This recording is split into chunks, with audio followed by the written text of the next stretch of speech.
So today we're going to talk about the kit that I bring with me to interviews or TV or sort of smaller bag-based narrative work, as well as some of the wireless that I use. This is my main kit that I've been building over the years, and at its heart is the 633 mixer here. So I've got all 6 channels being fed by 3 SRBs. I've got a Zaxcom camera link that I use as my camera hops, and I've got an old G3 that I use for my IFB transmitter. Everything coming into this bag is fed through these 2 dipole antennas that go down to an audio wireless antenna distribution that sits at the bottom of the bag. That audio wireless also acts as my power distribution, which is great because it allows me to have both my antenna distribution and my power going through just one box at the bottom. The batteries are easily swappable right here, and so is my miking toolbox that I can keep with me on the go and have everything I need to mic somebody while I'm running around.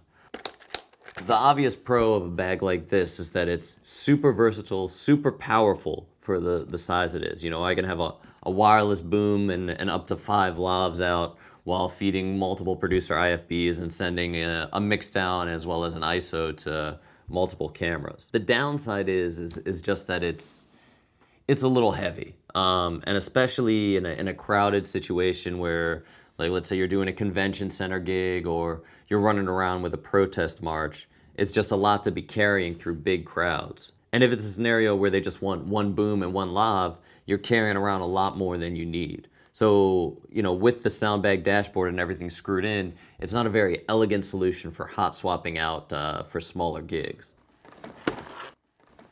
All right, so this is all my wireless that I use every day. You know, when I was starting out, I did a film where they, instead of paying me, they gave me G3s.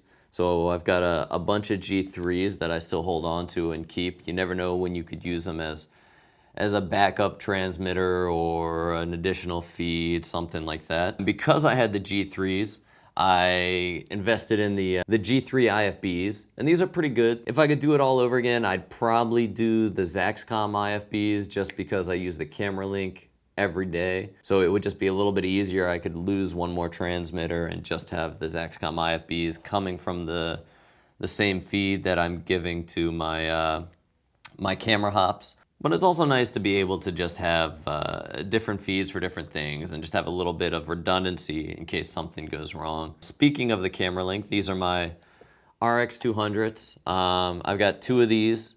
These are the guys that I put on the camera for 90% of my work. With one of these, I get 2 channels of audio and timecode sync. The one downside to that is if one of these guys dies for whatever reason, I potentially lose both my audio sync and my timecode sync.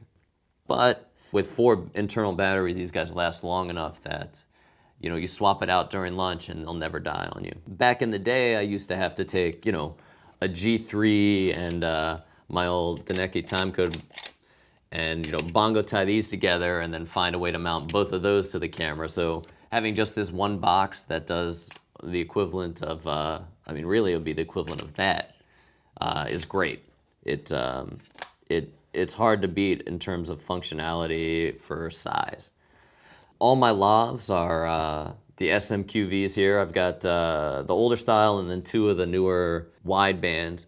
These guys are nice, they work, you know, they're great. I opt to get the 2 battery ones just so that they last longer. If I put these on somebody again, they'll probably last to lunch. Here we've got Electro PDR. This is just like a little personal recorder. You can daisy chain it to the SMQVs if you want to. This almost never gets used, especially now that the newer wideband ones can basically do the same thing and theoretically sometime in the future are going to be able to do that while transmitting. Occasionally you'll do something where the wireless frequency is pretty tightly constricted, like you're doing a political event where there's going to be tons of coverage, and it's just nice to have something like this running just in case. All my lavs are the Senken COS11s. It's pretty vanilla, but it's nice because I have like a million different miking options for the COS11. So, you know, I'm never running out of clips or ways to mic it. So that's the basic rundown of all the wireless that I use and the mixer that I use pretty much day to day. I'll probably be doing another video here just showing some of the accessories that I use and other stuff that I bring with me out on set. Keep an eye out for that, and I'll be seeing you soon.